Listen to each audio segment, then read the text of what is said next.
Assalamualaikum warahmatullahi wabarakatuh. Selamat pagi pemirsa. Jumpa lagi dengan saya Isna Elki dalam acara Bincang Pagi KPI TV. Pagi-pagi pasti happy bersama Prodi KPI.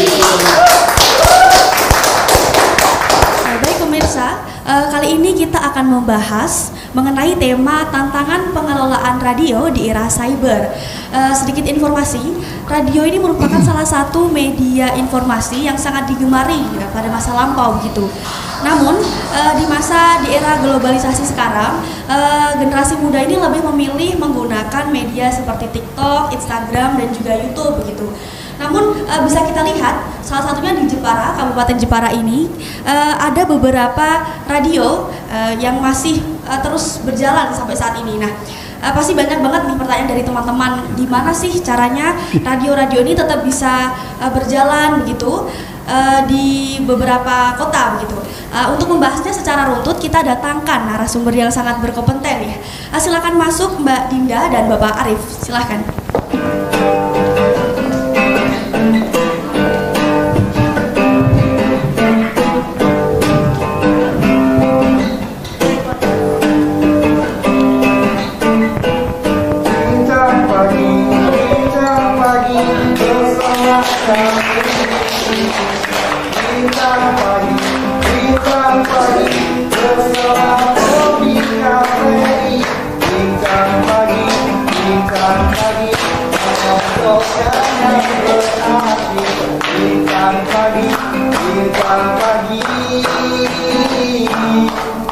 Sambil minum kopi. Assalamualaikum Bapak Arif dan Mbak Dinda. Waalaikumsalam warahmatullahi wabarakatuh. Gimana kabarnya? Baik, Alhamdulillah ya? baik. Alhamdulillah. Pemirsa, kita kenalkan dulu. Ini ada Bapak Arif, Kepala Diskominfo Kabupaten Jepara, dan Mbak Dinda sebagai owner dari Erlisa Kabupaten Jepara. Benar ya? Bapak Arif ini, kita tanyakan nih, Bapak ini kan sebagai Kepala Diskominfo Kabupaten Jepara, betul kan? Nah, teman-teman ini pasti pengen tahu apa sih Bapak peran dan fungsi dari Diskominfo ini? Baik, Mbak Isna, jadi Dinas Komunikasi dan Informatika Kabupaten Jepara, sebagaimana diatur di peraturan daerah tentang susunan organisasi, tugas pokok dan fungsi dari dinas-dinas, itu kami Diskominfo tugasnya adalah sebagai diseminator atau penyebar dan pengelola informasi. Kami bertugas untuk menyampaikan program kebijakan pemerintah kepada warga masyarakat. Juga sebaliknya kami menghimpun mungkin aspirasi, informasi dan harapan yang muncul di tengah masyarakat untuk kita olah menjadi satu bahan kebijakan bagi pimpinan. Kira-kira gambaran besar tugas pokok fungsi kami itu. Terima kasih Bapak Arif. Langsung saja kita ganti nih, nanya sama Mbak Dinda ya. Iya. Sebagai owner Erlisa ini, Mbak Dinda bisa nggak jelaskan secara runtut nih, apa sih Erlisa itu? Oke. Baik, pemirsa di rumah juga, ini tadi pertanyaan dari Mbak Isna ya, tentang seperti apa Erlisa. Riwayat Erlisa itu dulu sebelum tahun 2005, itu sangat terkenal banget, menjadi radio, waktu itu Radio Mandalika. Radio Mandalika ketika itu benar-benar di atas angin lah ya, istilahnya itu. Waktu itu kan memang untuk media televisi kan belum begitu banyak, jadi kebanyakan masyarakat di tahun itu suka mendengarkan radio, terutama sandiwara radio gitu. Jadi Mandalika benar-benar ngehits waktu itu. Tetapi seiring berjalannya waktu, kemudian beralih pemilik, kemudian menjadi Radio Erlisa. R itu radio, Lisa itu 51. Karena alamat Radio Erlisa itu berada di Jalan Pemuda nomor 51 Jepara, Gedung NU lantai 3. Sehingga menjadi Radio Erlisa sampai sekarang. Jadi nggak bisa pindah itu. Kalau pindah mungkin ganti nama ya. Iya, seperti itu, Mbak. Iya, jadi teman-teman ternyata Radio Erlisa itu bukan sekedar nama saja ya. Jadi itu bukan nama orang ya, Mbak? Tidak nama orang. Tapi nama alamat. Iya, 51. Iya, lokasi letak Radio Erlisa. Iya. Menarik sekali. Kemudian Bapak Arif ini Dinas Komunikasi dan Informatika Kabupaten Jepara ini kan mengelola beberapa media begitu. Salah satunya ada media radio dan juga media cetak namanya majalah Gelora begitu Bapak. Kemudian bagaimana sih model pengelolaan dari Radio Kartini, Pak? Ya, makasih Mbak Lisa. Jadi di tempat kami memang kita mengelola dua media, kalau boleh disebut sebagai media mainstream gitu, yaitu Radio Kartini dan majalah Gelora Bumi Kartini sebagai media cetak. Tapi di samping kedua media tadi, sebetulnya kami seiring dengan semangat zaman dan perkembangan teknologi informasi komunikasi, kami juga mengelola media-media online seperti website. Jadi wajah Pemkab Jepara bisa mungkin dilihat di website yang ada di website Pemkab Jepara. Kemudian kami juga mengelola media-media online seperti Facebook, Instagram maupun Twitter. Jadi kegiatan-kegiatan Pemkab Jepara selalu bisa diupdate dari media online yang kita kelola tadi. Misalnya kegiatan hari ini ada kegiatan apa, itu warga masyarakat bisa mengetahui dan bisa ikut share di sana. Cerita tentang romantika radio tadi mungkin Mbak Dinda sudah menyampaikan, mungkin Mbak Dinda sama Mbak Isna mungkin sudah nggak menangi. Dulu radio itu memang jadi salah satu sarana komunikasi yang digemari masyarakat. Bahkan dulu untuk warga masyarakat mau pesen lagu itu mesti beli namanya kayak kupon gitu ya. Mesti beli, kalau nggak salah harganya dulu 25 atau 50 rupiah gitu. Ini generasi Mbak Dinda sama Dinda mungkin nggak menangi. Romantika radio zaman dulu itu begitu ada di hati masyarakat, luar biasa. Ini sejarah dari radio memang luar biasa. Jadi untuk tidak menghilangkan romantika-romantika tersebut, jadi masih terus dijalankan gitu ya Bapak? Ya, dijalankan tentu saja sesuai dengan semangat zaman. Kalau dulu memang boleh dikatakan radio itu menjadi media entertain, penghibur, juga penyampai informasi. Dengan mungkin era televisi juga belum begitu besar, sehingga radio memang salah satu media informasi yang dekat di masyarakat karena yang sifatnya yang luas. Kalau misalnya ibu-ibu masak di dapur itu dulu bisa sambil mendengarkan sandiwara radio yang ngehit waktu itu, misalnya taruhlah misalnya saus sepo lain sebagainya, atau sambil tiduran di kamar tidur bisa mendengarkan sandiwara radio atau musik-musik hiburan. Dan sekarang radio saya kira masih tetap eksis dengan tentu saja menangkap semangat zaman. Dengan era digital sekarang radio harus bertransformasi mengikuti semangat zaman sehingga tetap radio tetap bisa eksis, mendapat tempat di hati masyarakat. Itu kira-kira. Ya baik, menarik sekali pemirsa. Jadi walaupun radio ini dari dulu masih sampai sekarang masih terus berlanjut gitu, tapi tidak lupa terus mengikuti arus zaman begitu ya Pak? Ya. Terus berkembang jadinya. Kemudian Mbak Dinda, ini nih teman-teman mungkin pada penasaran atau bahkan ada yang belum tahu nih kalau sebenarnya Mbak Dinda ini seorang guru gitu ya? Iya betul. Nah, Mbak Dinda kan seorang guru, kemudian owner dari Erisa, kemudian juga penyiar radionya gitu kan. Nah, ini bagaimana sih Mbak ceritanya? Kok bisa? Ini kan sesuatu yang mungkin berbeda gitu ya. Sampai Mbak Dinda memutuskan untuk bisa melakukan beberapa profesi ini begitu. Dan juga bagaimana formulanya dalam pengelolaan radio Erisa. Oke, kayaknya ini gimana ya formula ya. Formula itu memang kalau kita melihat zaman sekarang susah sih ya, susah memang untuk terus mengembangkan radio karena perkembangan era digital yang semuanya bisa membuat karya sendiri lewat media sosial, ya menggunakan internet dan lain sebagainya itu. Jadi kita harus banting setir untuk melakukan gebrakan-gebrakan baru supaya radio tetap digemari. Sebelum saya cerita tentang radio, tadi sempat ditanyakan tentang saya pribadi, kenapa saya menyukai dunia entertain radio, padahal saya ini seorang guru gitu ya. Berawal dari hobi ya, dari kecil hobi saya itu memang ngomong gitu. Terkadang itu di kamar sendirian suka ngomong di depan kaca gitu. Terus waktu SD juga sudah mulai MC gitu kan, ditugasi oleh guru gitu untuk ikutan lomba ini, lomba itu, puisi, lomba baca berita, lomba ini, seneng gitu, terus dapat juara juga seneng gitu.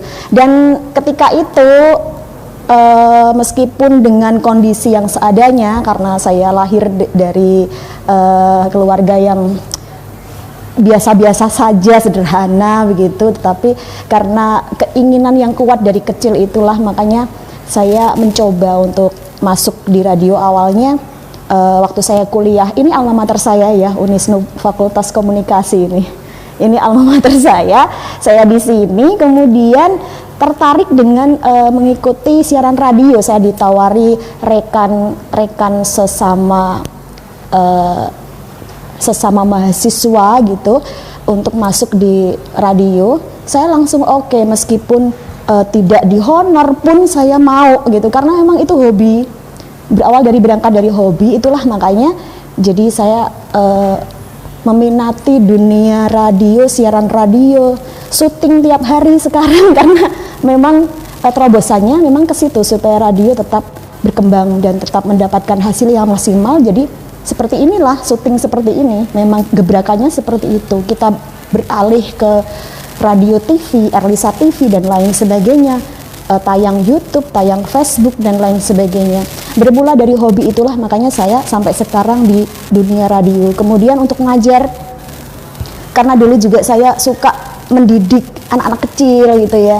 Saya juga mengikuti fakultas, selain komunikasi juga saya ikut Akta 4 mengajar. Kemudian saya kuliah lagi di PGSD mengajar. Jadi ada ijazah mengajar lah ya, setidaknya saya manfaatkan untuk masuk dunia mengajar juga, setidaknya bagi waktu lah sehari-harinya, gitulah setidaknya ya Mbak.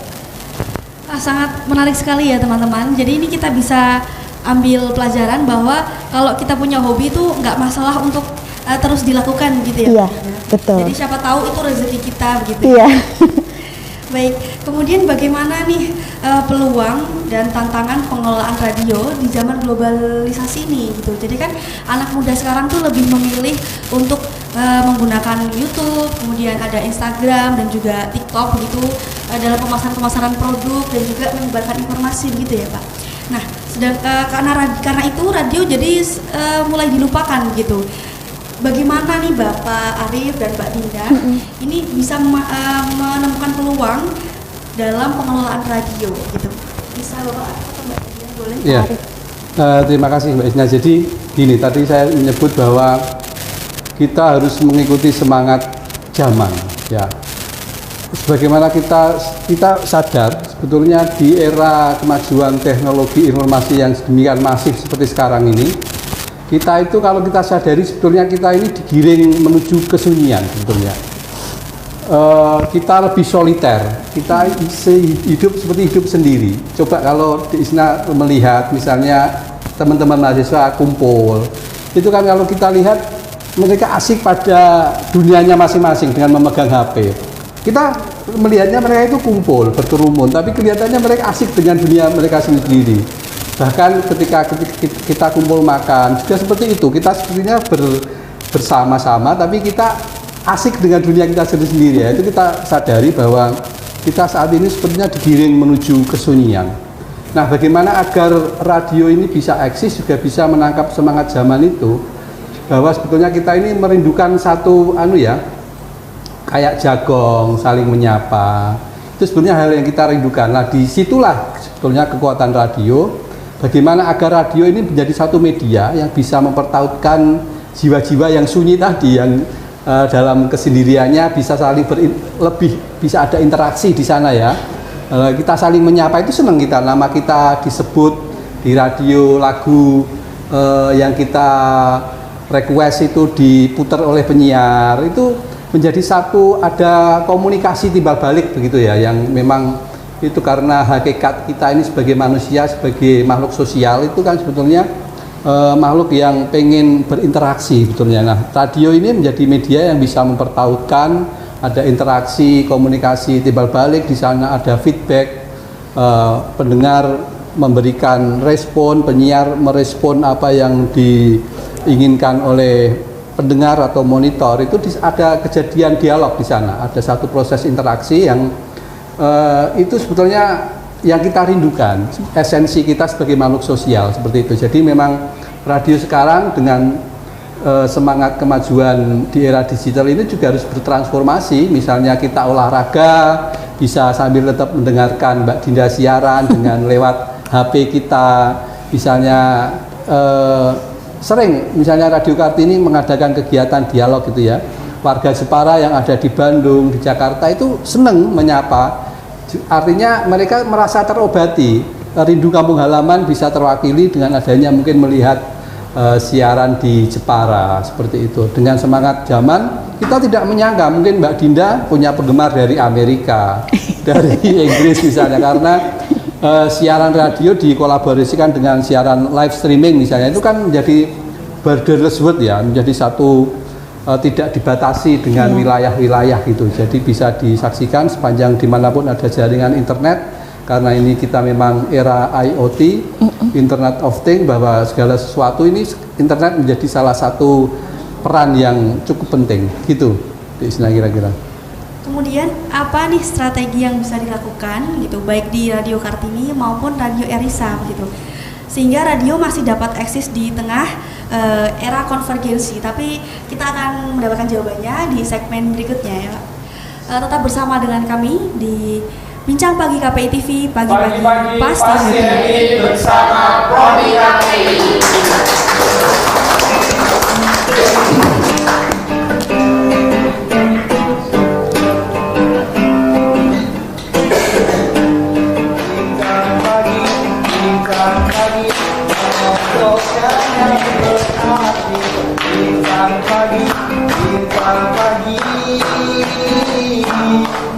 Sambil minum kopi.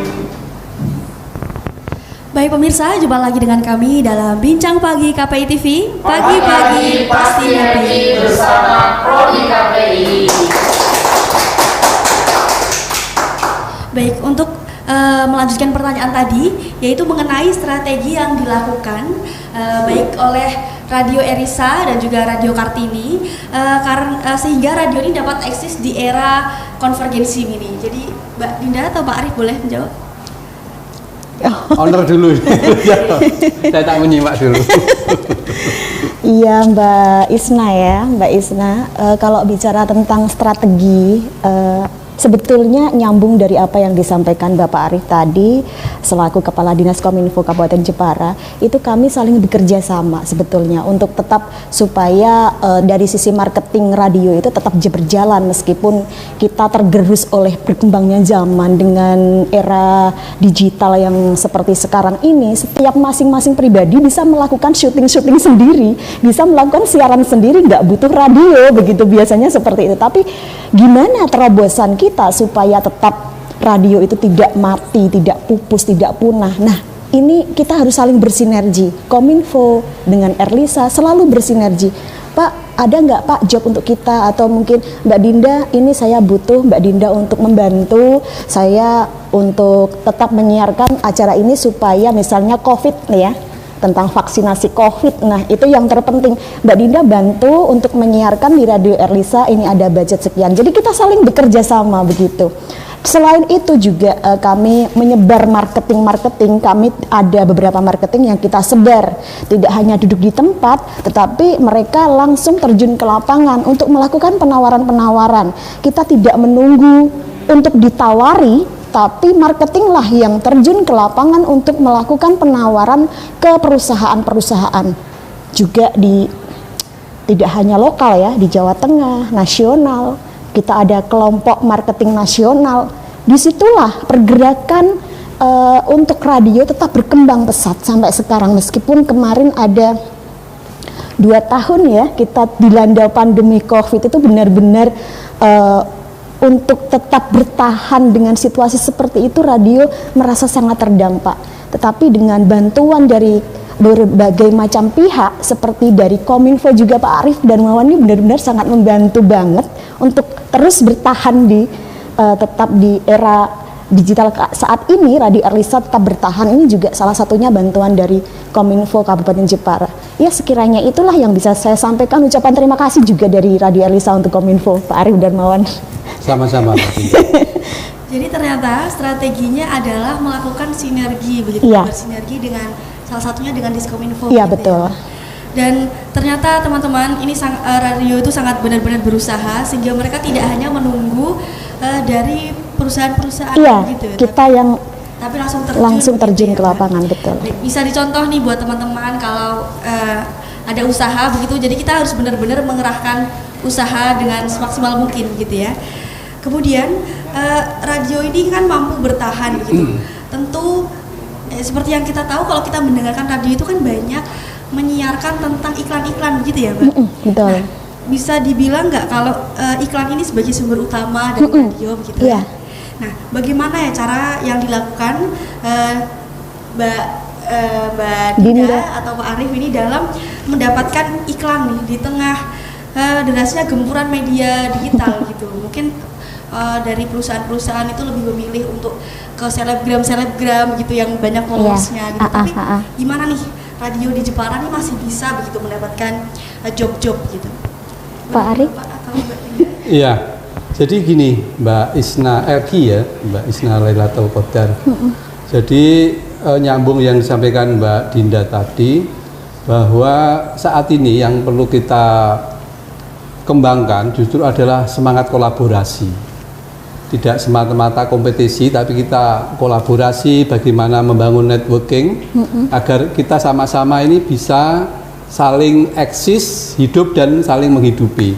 Tidak bisa lagi kita di era yang memang persaingan ketat ini kita hidup sendiri atau kompetisi. Jadi kata kuncinya adalah kolaborasi dan sinergi. Banyak contoh misalnya di era yang kita sebut sekarang ini sebagai era disrupsi informasi dengan perubahan yang sangat radikal itu ya, kalau kita paham tanpa bermaksud menyebut satu merek misalnya. Dulu ada perusahaan HP yang sangat hebat, raksasa gitu, tapi mungkin dia terlalu angkuh bahwa dia mungkin mengklaim dirinya hebat besar, tapi akhirnya tumbang.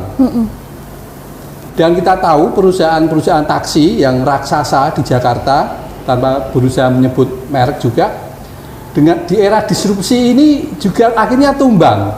Juga demikian nasib supermarket yang besar-besar di era pemasaran online ini, akhirnya karena tidak bisa adaptif atau menyesuaikan dengan semangat perubahan zaman, mereka akhirnya juga tidak bisa survive.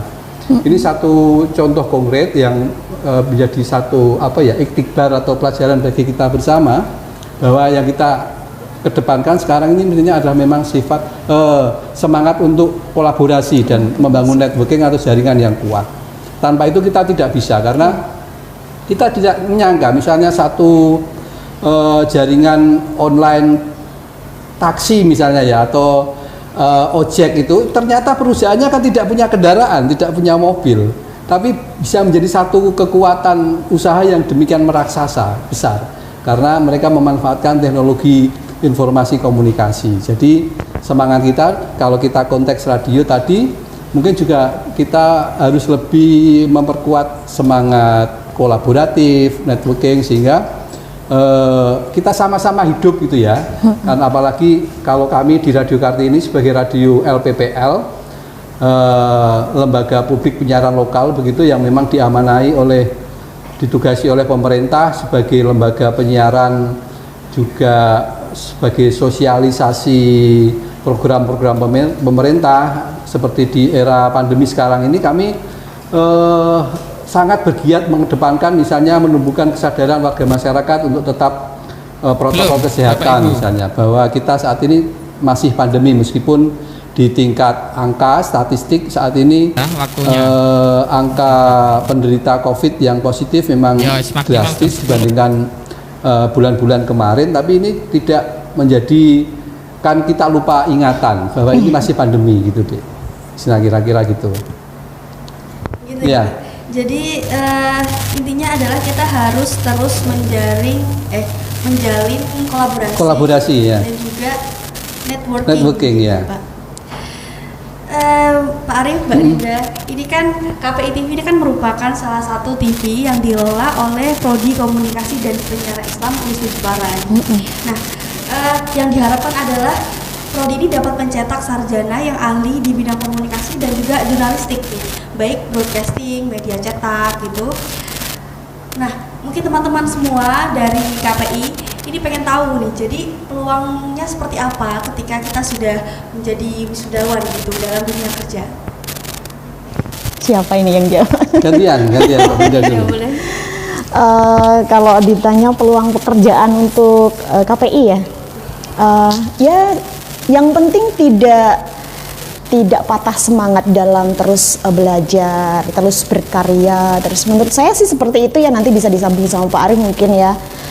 Terus kemudian jangan sombong, jangan egois. Kita tuh selalu membutuhkan bantuan orang lain, makhluk sosial di sini, terutama di bidang broadcasting kayak gini. Nggak mungkin kita kerja sendiri, itu nggak mungkin. Kita butuh tim, kita butuh kru yang di sana itu sama-sama tupoksinya, bekerja di jobnya masing-masing, jangan berebut job, jangan terus berantem dan lain sebagainya.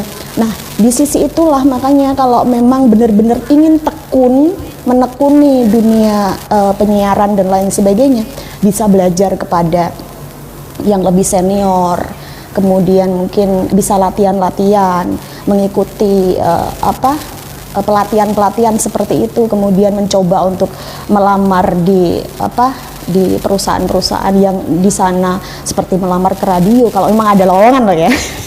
Kalau di Erlisa ini benar-benar lagi grafiknya lagi turun, jadi mungkin belum menerima lowongan. Dan terus berusaha, semangat itu sih, karena nggak ada sesuatu itu yang berhasil dengan instan menurut saya. Semuanya butuh prosesnya dari awal, dari mulai digemari, disukai, kemudian diperjuangkan. Dari situlah nanti akan mendapatkan hasil yang maksimal. Nggak ada yang instan menurut saya. Gitu sih, singkat aja. Pak Arif nyambung aja. Ya, makasih Isna menyambung dari Mbak Dinda tadi. Jadi di era sekarang ini sebetulnya sangat terbuka lebar ya peluang. Jadi mungkin mindset dan perspektif berpikir teman-teman adik-adik mahasiswa ini perlu dirubah juga. Artinya soal peluang kerja ini tidak semata-mata kita menggantungkan kepada lembaga pemerintah atau lembaga yang ada. Jadi kemajuan teknologi informasi komunikasi dewasa ini menawarkan kesempatan dan peluang kerja yang sangat luar biasa di Isna.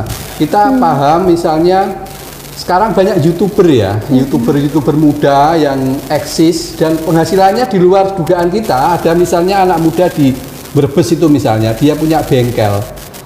Tidak menyangka ya, dari bengkel itu dia berkreasi dengan modal HP, dia menjadi YouTuber yang ternyata perkembangannya luar biasa. Pendapatannya dia dari YouTube itu ratusan juta satu bulan itu.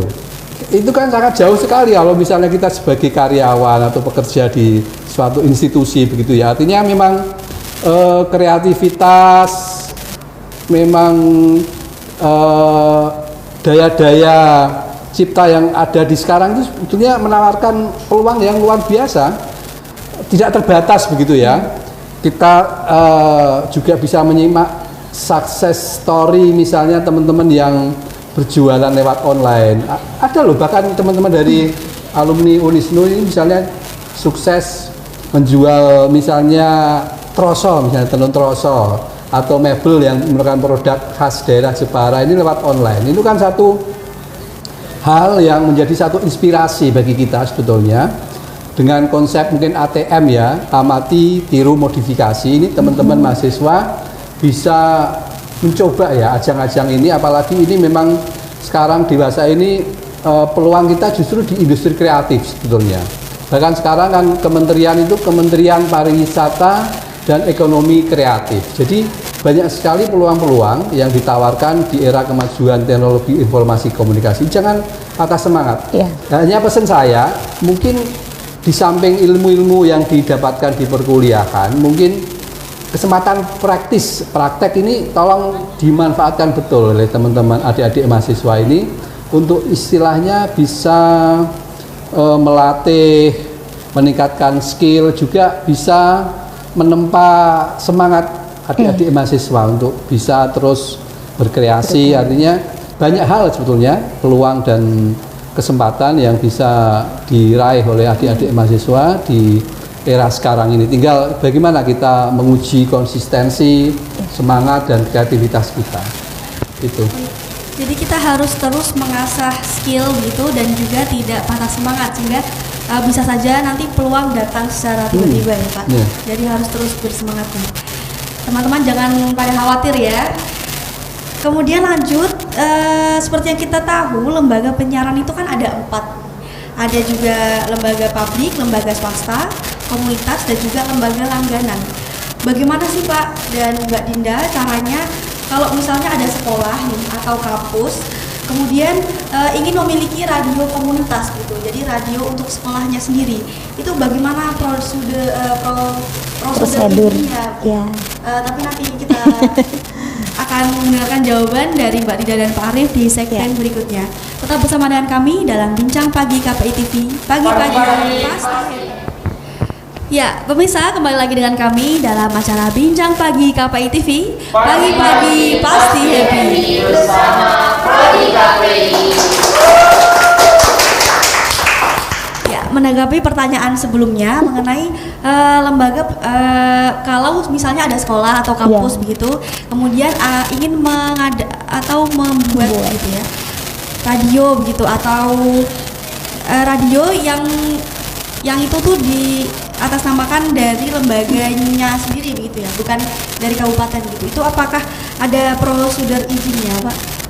Ya, jadi sebagaimana mungkin diatur di Peraturan Menteri Kominfo nomor 18 tahun 2016 kalau tidak salah, tentang persyaratan dan prosedur perizinan lembaga penyiaran, di situ diatur sebetulnya. Tapi berdasarkan pengalaman yang teman-teman lakukan, mungkin Mbak Dinda sebagai praktisi juga paham betul, romantika ngurus izin itu memang tidak mudah karena frekuensi memang terbatas ya, Dek. Jadi malah justru saya menyarankan teman-teman itu tidak fokus ke sana, tapi justru mencoba konten-konten kreatif tadi, misalnya podcast. Itu mungkin lebih luas gitu ya, lebih simpel dan tidak terlalu ribet. Jadi yang justru tantangannya kita adalah justru di kreatif kita, bagaimana bisa menciptakan konten-konten yang bisa mengena di masyarakat, yang diperlukan oleh masyarakat. Sudah banyak contoh, misalnya ada banyak konten kreatif di podcast yang mendapat respon luar biasa dari viewer, bahkan mungkin puluhan ribu, ratusan ribu yang melihat konten kreatif tersebut. Artinya sebetulnya di era sekarang ini dengan kemajuan teknologi informasi komunikasi justru banyak menawarkan kesempatan untuk kita melakukan terobosan-terobosan yang mungkin di luar kebijakan yang diatur di regulasi, itu kita bisa bermain di sana, membuat podcast. Ini podcastnya Mbak Dinda luar biasa, ini bagus, penggemarnya juga banyak. Itu kan satu terobosan atau mungkin daya kreatif yang mungkin juga bisa diadopsi oleh teman-teman peminat, misalnya di penyiaran misalnya, itu bisa mencoba hal-hal itu tanpa kita harus selalu berkiblat pada satu kegiatan lembaga penyiaran yang sudah mainstream gitu ya. Akhirnya bisa di luar itu bisa mencoba hal-hal baru, misalnya lewat podcast atau siaran-siaran yang lain dengan basic kemajuan teknologi informasi komunikasi tadi. Jadi dari Pak Arif ini lebih menyarankan untuk kita memanfaatkan kreativitas dan media-media yang lagi ngetren sekarang gitu ya Pak, daripada karena izinnya ternyata sulit ya Pak.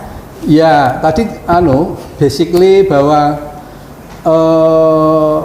sekarang spektrum siaran itu sangat terbatas, sudah jenuh ya. Kalau boleh dikatakan di Jawa Tengah saat ini itu dari 35 kabupaten kota sudah ada sejumlah 325 lembaga penyiaran yang terdaftar. Bayangkan, itu rata-rata paling enggak satu kabupaten kota itu hampir ada 10 rata-rata itu. Itu kan sudah padat gitu, saya bayangkan frekuensi siarannya itu, sehingga memang dari Kementerian Kominfo sebagai lembaga yang mengatur itu mungkin memang sangat-sangat selektif untuk memberikan izin penyiaran gitu. Baik, kemudian ini kami boleh minta harapan dari Mbak Dinda dan juga Bapak Arif mengenai generasi milenial nih agar dapat cinta dengan radio gitu. Dinda gantian Mbak Dinda dulu. Baik, untuk harapan dan semangat kepada adik-adik mahasiswa juga, semua yang hobi dengan dunia broadcasting, penyiaran dan lain sebagainya, tetap semangat, tetap mencoba, jangan putus asa. Kalau misalnya satu sisi ada menemukan tantangan, rintangan, ayo terus mencoba gitu ya. Seperti yang Pak Arief sampaikan tadi, gunakan media digital di era global saat ini dengan memanfaatkan sebaik-baiknya, seperti menjadi YouTuber, itu juga peluang yang sangat bagus. Terus bikin podcast tadi. Jadi yang seperti disampaikan, itu adalah peluang emas yang patut kita lakukan, karena memang kita punya wadah di sana, kenapa enggak gitu. Terus ayo terus semangat, jalani, jangan patah semangat, jangan putus asa maksud saya, dan terus mencoba. Itu aja harapan dari saya kepada semua generasi muda. Pak Arief mau menambahkan harapannya? Ya, artinya kita garis bawahi lagi bahwa radio juga harus menangkap semangat zaman. Ini era disrupsi informasi ya. Artinya informasi itu sekarang kita tidak sekedar banjir informasi, tapi kita sudah istilahnya air bah atau bahkan mungkin tsunami informasi. Kalau kita pegang HP itu, banyak sekali informasi yang kita bisa dapatkan di sana. Artinya kalau kita tidak selektif, betul memilah informasi yang betul-betul kita perlukan, kita butuhkan, kita itu bisa kewalahan merespon informasi yang ditawarkan di smartphone kita. Artinya demikian juga radio apabila tetap ingin eksis juga harus bisa meng-create atau memodifikasi program-program siarannya yang betul-betul dibutuhkan oleh remaja sekarang. Itu apa sebetulnya, bisa menangkap generasi milenial itu sekarang basic need-nya apa. Tentu saja generasi milenial sekarang basic need-nya sangat jauh berbeda ketika saya remaja dulu. Ketika kalau Mbak Dinda masih remaja ya sekarang ya, masih bisa mengaktualisasi dengan generasi Z sekarang. Artinya radio kontennya, siarannya juga harus bisa menyesuaikan dengan semangat generasi milenial atau generasi Z sekarang, sehingga tidak out of date ya kira-kira radio yang Waalaikumsalam warahmatullahi wabarakatuh putar sekarang ini sesuai dengan semangat zaman masih tetap bisa mengikuti. Itu kira-kira deh. Baik, jadi harapan dari Pak Arief dan juga Mbak Dinda adalah kita nggak boleh putus semangat dan terus memanfaatkan dan mengikuti arus globalisasi, begitu ya Bapak. Yeah. Mbak Dinda. Sayang sekali kita sudah ada di penghujung waktu. Terima kasih buat Pak Arief dan juga Mbak Dinda yang sudah menyempatkan waktunya nih untuk datang dengan senang hati ke KPI TV. Ya. Gitu ya. Semoga nanti bisa datang lagi ya Pak. Ya. Allah siap. Terima kasih. Begitu teman-teman. Semoga apa yang disampaikan dari Pak Arief dan Mbak Dinda bisa bermanfaat buat kalian, menambah pengetahuan dan juga menambah semangat. Jadi untuk lulusan KPI TV jangan patah semangat, karena peluang pekerjaan kita di luar sana itu sangat besar sekali, asalkan kita terus bersemangat dan berusaha, tidak putus asa, begitu ya Pak, Mbak. Ya. Sekian dari saya Isna Elki, pamit undur diri. Tetap bersama dengan kami di acara ini pada kesempatan berikutnya. Tetap bersama dengan kami dalam acara Bincang Pagi KPI TV. Pagi-pagi pasti bersama Prodi KPI.